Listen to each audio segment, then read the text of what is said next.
4 a.m. pa lang andito na kami sa baba para mag-prepare at magluto ng pansit. Ang menu kasi namin is pansit, so I'll rather cook it kaysa mag-order ako. Thank you so much, Morse and Elijah, for helping me out. Bisan gikipot pang inyong mga mata sa kapilaw. Kagipukaw ko sila aga-aga pa. Hi guys! So today is our Christmas party! Let's go guys! Nantawanta sila dito. Get ready sila sa amon room. I'm with Eunice.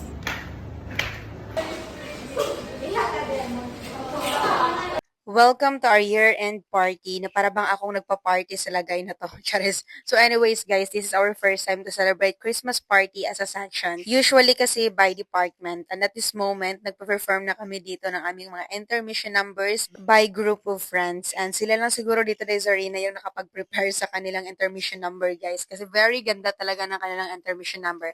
Ang amon kalabasa, kag nirambulay na lang niya ang gwa.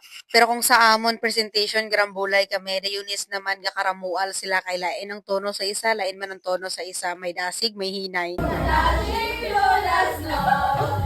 And after intermission number is may sinisingit dito ng mga games. Yung iba nga hindi ko na dito na video. Kagtanan siguro nga games na intrahan ko na pero wala ko katilaw daog sa spaghetti.